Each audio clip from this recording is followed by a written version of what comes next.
Banyak orang ingin berusaha menjadi Superman. Banyak wanita ingin rindu menjadi Wonder Woman. Pokoknya bisa segala-galanya, ya kan? Sehingga dia jatuh pada keadaan ingin menyenangkan hati semua orang.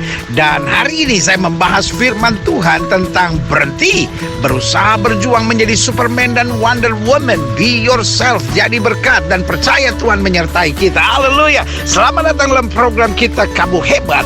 Karena Tuhan menyertai kita, Tuhan membimbing kita, Tuhan memberikan rohnya, Tuhan mengutus pasukan malaikatnya untuk menjaga dan mengawal kita. Sehingga oleh anugerah Tuhan kita dapat berkata, kamu hebat, ya kan? Daud bilang apa? Kejadianku dahsyat dan ajaib dan jiwaku benar-benar menyadarinya. Dalam program Kamu Hebat hari ini, saya membahas firman Tuhan ini langsung dari tanah perjanjian, saudara-saudara.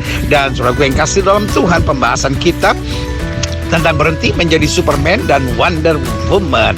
Dalam pembahasan utama kita tentang 33 kunci untuk membangun keluarga dalam suasana sorga. Karena doa saya, setiap kita dapat berkata, keluargaku adalah sorgaku dan rumahku adalah istanaku. Saya berdoa buat tiap saudara sehingga pengupasan firman hari ini menguatkan saudara, menuntun saudara, dan mengarahkan saudara pada rencana Tuhan yang luar biasa. Haleluya. Yesus kita dahsyat dan luar biasa, baginya tidak ada perkara yang mustahil. Haleluya. Kita sekarang kembali pada 33 kunci untuk membangun keluarga dalam suasana sorga. Hari ini kita masuk pada kunci yang ke-14. Yes, kunci ke-14 kita akan membahas tentang berhenti menjadi Superman dan menjadi Wonder Woman. Kok judulnya aneh, pendeta? Ya, karena saudaraku yang kasih dalam Tuhan, minggu lalu kita bahas tentang apa? Yes, tuntutan, ya kan? Nah, kenapa menuntut? Karena kita harapkan suami kita Superman, ya kan? Kenapa kita tuntut? Karena kita mau istri kita menjadi Wonder Woman. Nah, banyak orang kecewa dalam gereja, kecewa dalam keluarga. Kenapa? Karena dia berjuang untuk menjadi Superman, ya kan? Aduh, gimana saya nggak salah ya? Lalu pas dia dikritik, dia menjadi begitu kecewa karena dia ngerasa, waduh, kok saya ada kekurangannya, padahal saya udah berjuang. Nah, suaminya juga gitu, saya udah berjuang, tapi kok saya masih salah terus. Nah, ketika kita sudah berusaha berpikir, saya sudah berusaha menjadi Superman dan Wonder Woman, maka kita jadi orang yang cenderung sensi gitu. Nggak bisa dikritik, nggak bisa ditegur, nggak bisa terima nasihat, karena kita pikir, loh, saya kan sudah berusaha yang sebaik-baiknya gitu. Nah, akhirnya jadi down, saya terus salah. Nah, padahal normal. Kita semua sedang menuju pada kesempurnaan. Kita semua belum sempurna. Justru besi menajamkan besi, manusia menajamkan samanya. Itulah pentingnya keluarga. Untuk saling mengisi, saling membangun. Bukan saling menuntut, tetapi saling sharing bersama untuk mencapai kehendak Allah yang sempurna. Haleluya. Karena itu judul pada kunci ke-14 ini saya beri nama berhenti menjadi Superman dan menjadi Wonder Woman, ya kan? Nah, kita lihat dulu 1 Korintus 15 ayat 10. 1 Korintus 15 ayat 10 dikatakan demikian. Tetapi karena kasih karunia Allah, aku adalah sebagaimana aku ada sekarang, dan kasih karunia yang dianugerahkannya kepadaku tidak sia-sia. Sebaliknya, aku telah bekerja lebih keras daripada mereka semua.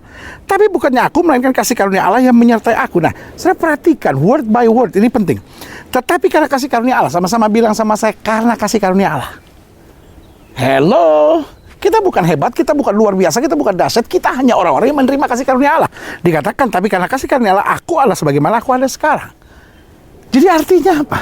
Dengan kekurangan yang ada padaku, dengan kelebihan yang ada padaku, aku tidak mau mencuri kemuliaan Tuhan. Aku tidak mau menjadi sombong, aku juga tidak mau menjadi kecewa. Karena semuanya itu terjadi karena kasih karunia Tuhan, makanya jelas. Tetapi karena kasih karunia Allah, aku adalah sebagaimana aku ada sekarang.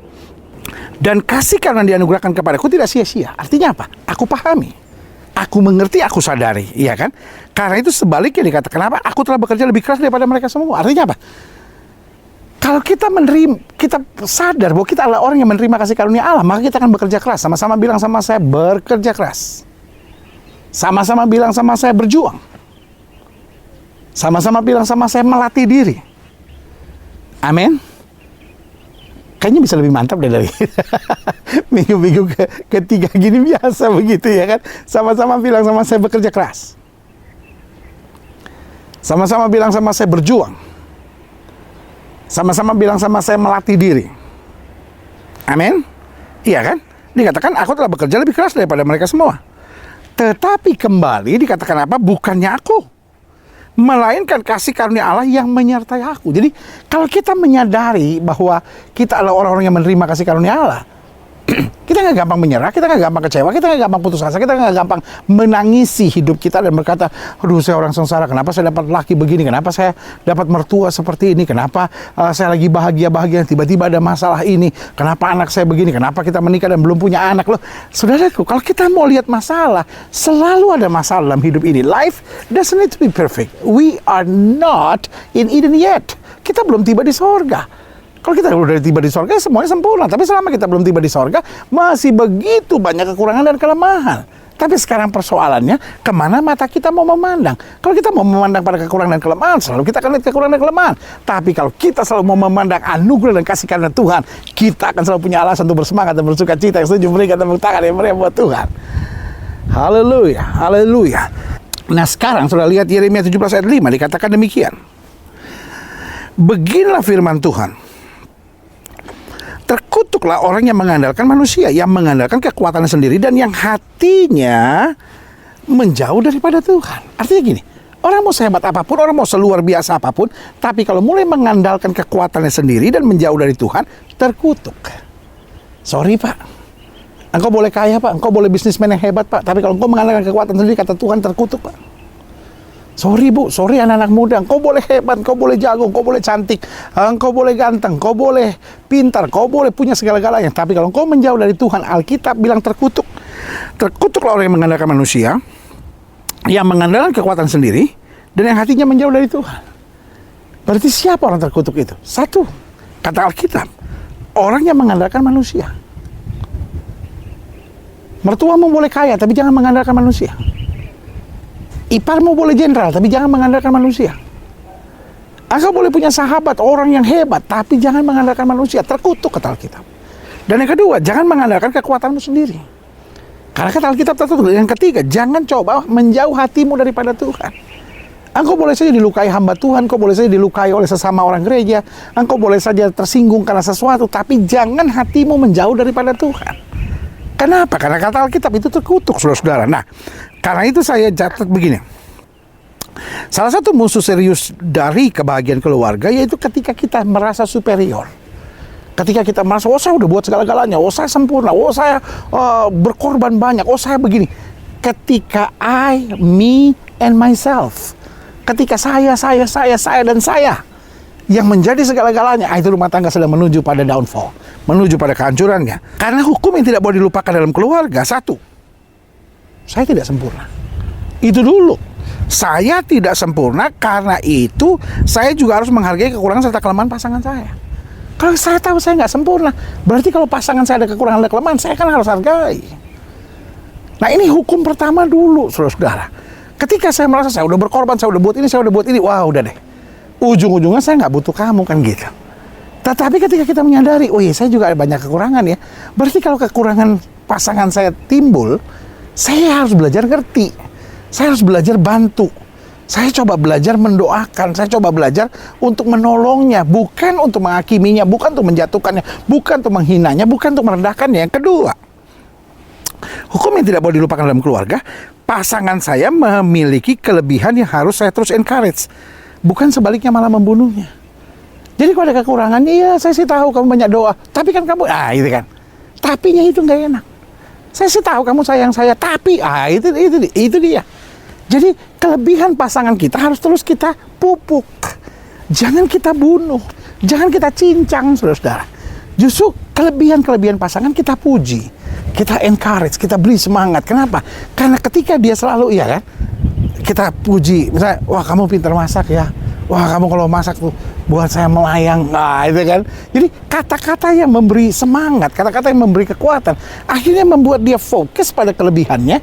Dan akhirnya pelan-pelan mulai meninggalkan semua kekurangannya. Tapi kalau kita, ya kamu sih pintar masak, tapi omongan kamu, mulut kamu tuh jahat. Waduh, kalau setiap kali kita bunuh kelebihan-kelebihan, akhirnya juga pikir, ya percuma.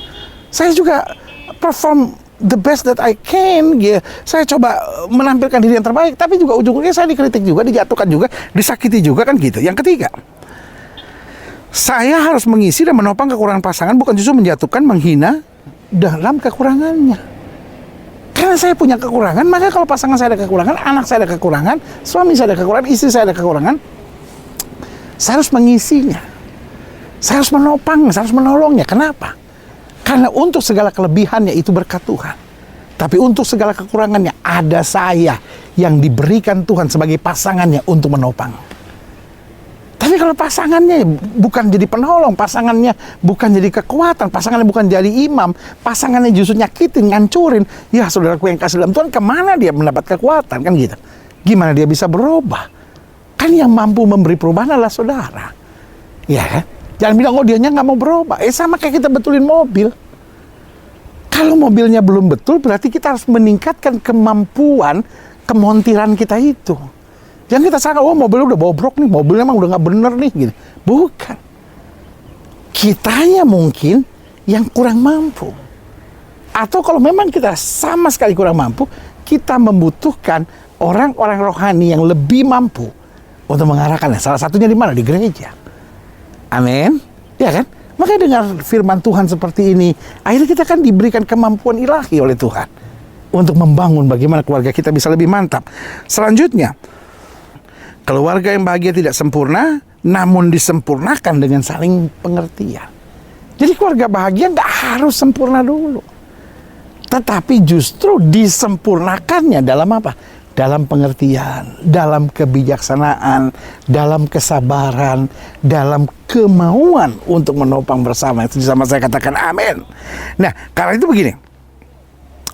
Dalam keluarga, hal yang paling buruk kalau kita punya dua konsep ini. Satu, saya bisa hidup tanpa kamu. Tanpa kamu saya juga bisa hidup kok. Emang kenapa? Nah, itu dia. Kalau sudah punya konsep begitu, percuma. Ya kan? Udahlah pendeta. Percuma dipertahankan rumah tangga. Tanpa dia juga saya bisa hidup kok. Dulu nggak ada dia, hidup saya lebih bahagia. Kenapa sekarang ada dia justru malah hidup saya sengsara? Nah, itu dia. Jadi yang pertama, ketika kita sudah punya konsep saya bisa hidup tanpa dia, ya kan? Ya udahlah. Saya nggak perlu sharing apapun sama dia, tanpa dia juga saya bisa hidup kok. Udahlah pendeta, ribut-ribut terus, udahlah. Kita pisah aja, tanpa dia saya juga bisa hidup kok. Nah, padahal Alkitab bilang apa yang sudah dipersatukan Tuhan tidak boleh diceraikan oleh manusia. Berarti Tuhan menempatkan pasangan kita bukan sebagai pengganggu, bukan sebagai a troublemaker, tapi Tuhan menempatkan pasangan di hidup kita untuk apa? Supaya kita sadar kita nggak bisa hidup tanpa dia. Ketika kita sudah punya konsep bahwa saya tidak bisa hidup tanpa dia, berarti kita mulai membangun keluarga yang indah. Yang kedua, yang juga buruk dalam keluarga, satu tadi saya udah bilang, saya bisa hidup tanpa kamu. Dua, saya sebenarnya tidak perlu kamu. Saya kan menikah kan karena ya mama saya memaksa.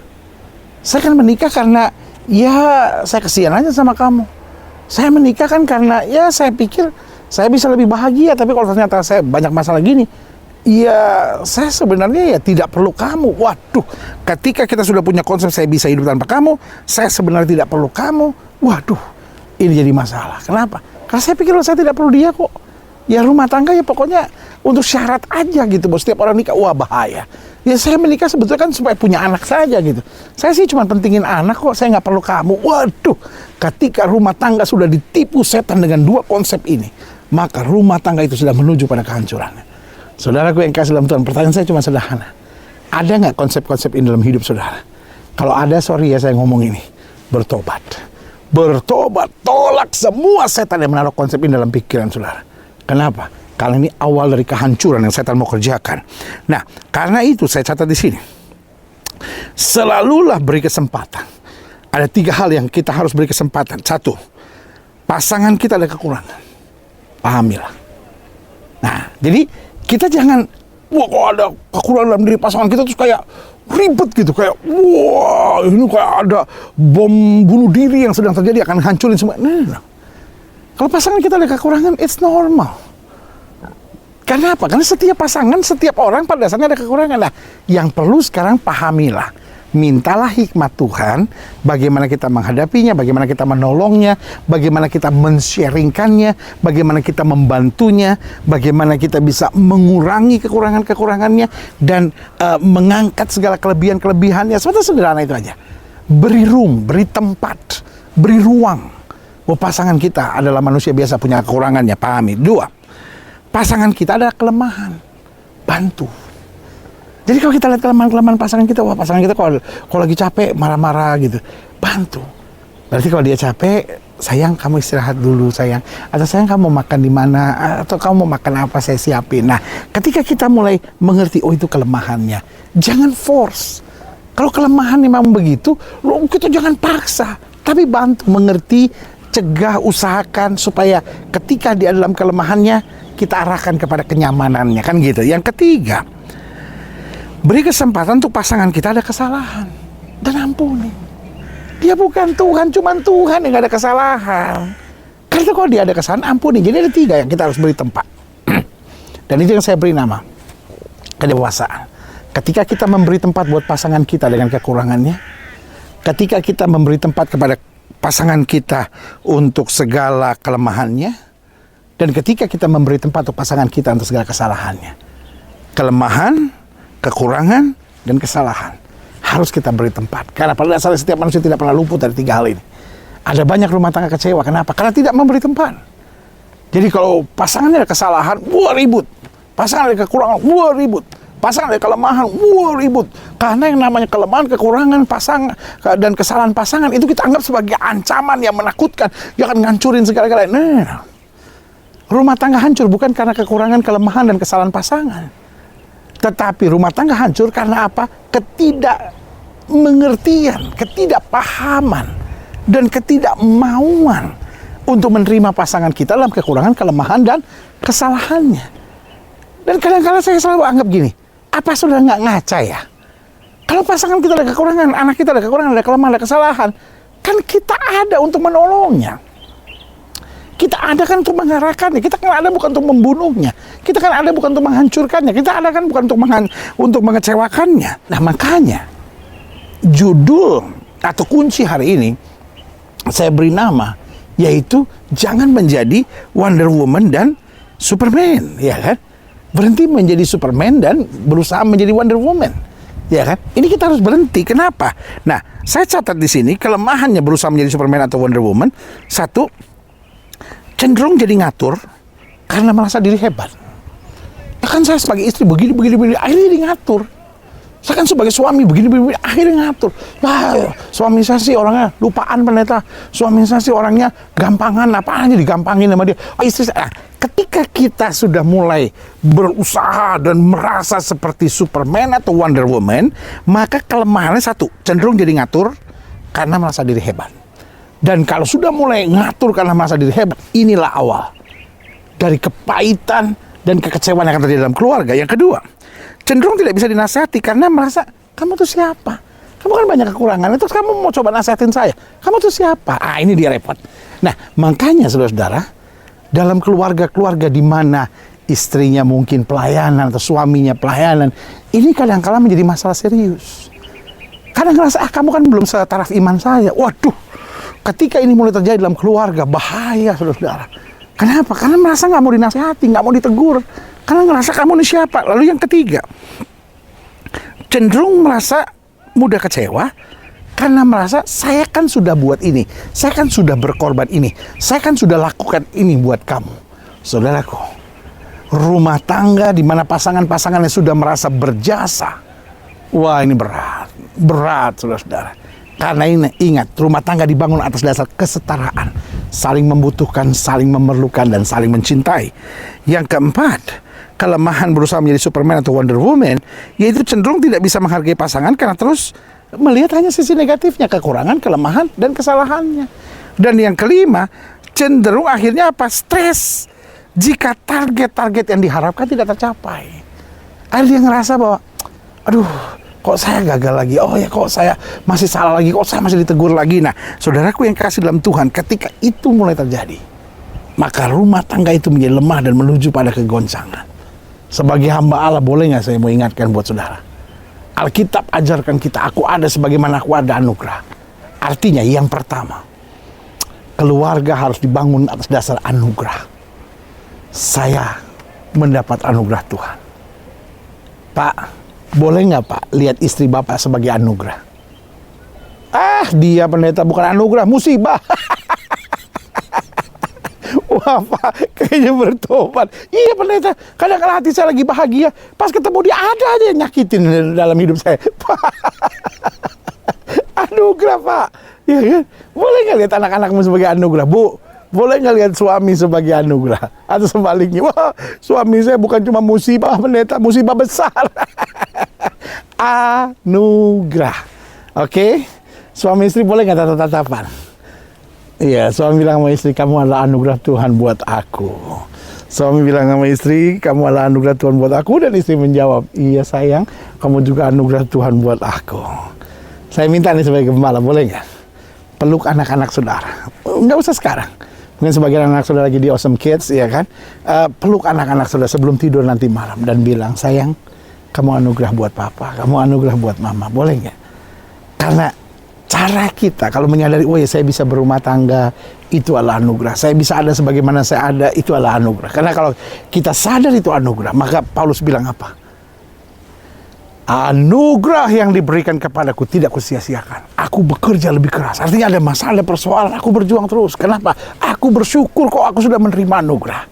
Jadi yang pertama, berhenti jadi Superman, berhenti menjadi Wonder Woman. Tapi yang pertama, bersyukur karena kita merasa orang-orang yang mendapat anugerah Tuhan. Mendapatkan suami adalah anugerah Tuhan. Mendapatkan istri, bisa berumah tangga, itu adalah anugerah Tuhan. Punya anak-anak adalah anugerah Tuhan. Belum dipercaya anak dalam keluarga, itu pun anugerah Tuhan. Masalah-masalah yang terjadi dalam hidup kita, itu adalah anugerah Tuhan. Karena Roma 8 ayat 28 bilang, Allah turut bekerja dalam segala perkara untuk mendatangkan kebaikan. Sama-sama bilang, saya orang yang menerima anugerah. Amin. Kita buat langkah profetik kita, taruh tangan kananmu di dada. Sama-sama bilang sama saya orang yang menerima anugerah. Sekali lagi boleh ya? Dengan lebih mantap, sama-sama bilang saya orang yang menerima anugerah. Amin. Yang kedua, Alkitab ajarkan kita bukan hanya orang yang menerima anugerah, tapi kita adalah orang-orang yang tidak mau menyia-nyiakan hidup ini. Sama-sama bilang sama saya, tidak mau menyia-nyiakan hidup ini. Alkitab bilang apa? Bahwa kita ada untuk satu, membawa terang Kristus. Yang kedua, membawa damai. Dan yang ketiga, menjadi alat untuk mengabarkan berita sukacita kepada dunia. Ketika kita dalam konsep itu, saya harus membawa damai. Saya harus membawa terang. Saya harus membawa berita sukacita keselamatan bagi dunia. Artinya apa? Keluarga saya harus menjadi saksi Tuhan. Keluarga saya harus bisa dilihat bahwa keluarga Kristen berbeda. Sukacitanya berbeda, damainya berbeda, cara penyelesaian masalahnya berbeda. Saudaraku yang kasih dalam Tuhan, itu yang saya sebut, kita tidak menyia-nyiakan anugerah. Orang-orang yang menyadari anugerah itu, maka dia tidak akan menyia-nyiakan anugerah. Dan yang ketiga, Paulus bilang, aku bekerja keras. Artinya hidup ini bukan hanya, ya kalau bisa saya pertahankan, tapi kalau nggak bisa mau diapain ya, saya coba sih buat ngerti istri saya. Kalau bisa ya bisa, tapi kalau nggak ya udah nggak. No. Paulus bilang bekerja keras. Bahasa aslinya bilang bukan hanya bekerja keras, bekerja keras sampai maksud Tuhan terjadi dalam hidupku. Wah, haleluya. Haleluya. Buat saya ini luar biasa. Membangun keluarga itu artinya bekerja keras sampai rencana Tuhan, sampai maksud Tuhan terjadi dalam kehidupanku. Ketika itu mulai berlaku dalam diri setiap saudara, saya percaya you are on the right track. Engkau sedang dalam track yang benar untuk melihat anugerah Tuhan yang luar biasa. Dan yang keempat, yang terakhir, saya undang pemain musik maju ke depan. Dikatakan luar biasa bahwa bukan aku. Artinya dalam setiap rumah tangga, satu, sadari anugerah. Dua, jangan sia-siakan anugerah. Tiga, bekerja keras. Dan empat, bukan aku. Artinya aku selalu mengandalkan Tuhan. Aku mau selalu intim dengan Tuhan. Apa sih yang sedang terjadi dalam hidup saudara? Selama engkau mengandalkan Tuhan, gak ada yang susah kok. Ini bukan hanya masalah rumah tangga, masalah dalam pekerjaan saudara, mimpi-mimpi saudara, visi-visi dalam hidup saudara, pengalaman-pengalaman yang sedang terjadi dalam hidup saudara, keadaan masa muda saudara, keadaan di bisnis saudara, keadaan di usaha saudara, situasi orang memfitnah saudara. Ingat, kalau saudara sadar Tuhan di dalam kita, Alkitab bilang roh yang ada di dalam kita lebih besar dari roh yang ada dalam dunia ini. Saudaraku, bukan saatnya kita mengeluh hari-hari ini. Bukan saatnya kita berjuang menjadi Superman and Wonder Woman sambil kita pikir kita sanggup. No. Tetapi kita hanya orang-orang yang berserah pada Tuhan. Kita orang-orang yang mengandalkan Tuhan. Kita orang-orang yang percaya pada kuasa kemuliaan Tuhan. Karena jika Allah ada dalam kita, roh yang ada dalam kamu, kata Alkitab, lebih besar roh yang ada dalam dunia ini. Itu yang Paulus sadari. Paulus bilang, aku, tetapi bukan aku, tapi Kristus yang di dalam aku. Kalau Kristus ada dalam kita, maka kita bisa sabar. Ada banyak orang yang bilang, loh saya sabar sampai kapan pendeta? Ngalah sampai kapan? Loh kan Kristus ada dalam kita. Ketika kita nggak sanggup, Kristus yang take over. Kristus yang ambil alih. Kristus yang mampukan kita. Kristus yang kuatkan kita. Kristus yang berikan sukacita buat kita. Kristus yang berikan segala kemampuan surgawi buat kita. Haleluya. Berarti saudaraku yang kasih dalam Tuhan, hari ini saya hanya mau ingatkan buat setiap saudara dalam segala kerendahan hati kasih Kristus sebagai gembala saudara. Mari satu, sadari anugerah Tuhan. Dua, jangan sia-siakan anugerah Tuhan. Tiga, mari kita bekerja keras. Ingat yang keempat, engkau tidak sendiri. Ada Kristus di dalammu yang akan memampukan engkau melewati segala perkara. Jangan bilang, saya mesti sabar sampai kapan lagi. Jangan pernah bilang, saya mesti ngalah sampai berapa lama lagi. Jangan pernah bilang, saya mesti ngadepin ini sampai kapan. Jangan pernah bilang, saya udah gak sanggup. Tapi bilang sekarang, Kristus ada di dalamku, aku sanggup. Kristus ada di dalamku, aku mampu. Kristus ada di dalamku, aku bisa. Kristus ada di dalamku, aku pasti menang. Haleluya. Sebagai kesimpulan, saya tegaskan gini, keluarga bahagia adalah kumpulan orang-orang biasa yang bisa saling menghargai, saling mengakui kekurangan, tapi tidak pernah menyerah untuk terus berjuang mencapai God's destiny. Saudaraku yang kasih dalam Tuhan, betapa bahagianya saya dari Yerusalem tanah perjanjian ini boleh ngomong di hari Minggu yang penuh dengan kemenangan dan mujizat Tuhan. Heart to heart, dari hati ke hati sama saudara, untuk mengingatkan, sudah berapa lama saudara berjuang to be a superman? Sudah berapa lama engkau berjuang to be a Wonder Woman? Akhirnya sudah jadi orang-orang yang bipolar, jadi orang yang berkepribadian ganda. Di satu sisi sudah merasa wah sanggup, mampu, kuat, tetapi di sisi yang lain sudah merasa down karena dikritik, karena merasa nggak sanggup, karena merasa belum cukup baik. Dan saudaraku yang kasih dalam Tuhan, stop. Mulai sekarang jadi orang biasa yang sadar bahwa Tuhan menyertai saudara. Jadi orang biasa yang sadar bahwa ada anugerah Tuhan. Jadi orang biasa yang bisa menghargai pasangan saudara sebagai bukti anugerah Tuhan. Kelemahan, kekurangan, dan kesalahan harus kita beri tempat. Tetapi hikmat, kebijaksanaan, kekuatan, dan anugerah Tuhan biarlah memampukan kita mengatasi segala perkara. Setiap mata terpejam, setiap kepala tertunduk, setiap hati terangkat kepada Tuhan. Di hari Minggu yang penuh dengan berkat, sukacita, kemenangan, dan anugerah Tuhan ini, izinkan sekarang saya mau berdoa buat setiap saudara sekalian. Sambil musik mainkan pujian ini, setiap mata terpejam, setiap kepala tertunduk, setiap hati terangkat. Biarlah kita ingat, kalau engkau hari-hari ini merasa, jujur pendeta, I am tired. Jujur pendeta, saya capek sekali. Saya terus dituntut oleh suami saya to be a superman, to be a Wonder Woman. Saya terus dituntut oleh istri saya to be a superman. Mungkin sudah merasa lelah, taruh tangan kanan sudah di dada. Atau mungkin sudah selalu orang yang merasa harus perfect. You are a perfectionist person. Engkau orang yang perfeksionis, semua harus sempurna. Kalau ada kekurangan sedikit sudah down benar, taruh tangan kanan sudah di dada. Hari ini saya juga mau ngomong, boleh nggak sudah beri tempat, beri ruang buat anak saudara, istri saudara untuk kesalahannya, kekurangan, dan kelemahannya. Jika selama ini sudah paksakan suami, istri saudara, anak-anak saudara dalam kesempurnaan, taruh tangan kanan saudara di dada. Mulai hari ini belajar mengerti pasangan saudara. Karena kekurangannya justru adalah tanggung jawabmu. Kekurangannya bukan tanggung jawab dia. Kekurangannya adalah tanggung jawab suami, tanggung jawab istri, tanggung jawab anak-anak. Kalau engkau belum bisa menasehatinya, jangan salahkan dia. Tapi minta hikmat Tuhan, minta kedewasaan, minta kebijaksanaan. Sehingga engkau menjadi orang-orang yang dipakai Tuhan luar biasa. Ingat, Tuhan akan pakai setiap saudara menjadi orang-orang yang berdampak bagi kemuliaannya. Saudara-saudara yang mau didoakan, taruh tangan kanan saudara di dada. Karena hari ini harus menjadi hari damai sejahtera. Atau mungkin saudara berkata, saya selalu merasa down, saya selalu merasa nggak mampu, nggak sanggup, nggak bisa. Saya bukan siapa-siapa. No, engkau orang yang menerima anugerah. Jangan sia-siakan anugerah. Kerja keras tetap. Ingat, bukan engkau, tapi Kristus yang di dalammu. Taruh tangan kananmu di dada dan saya mau berdoa.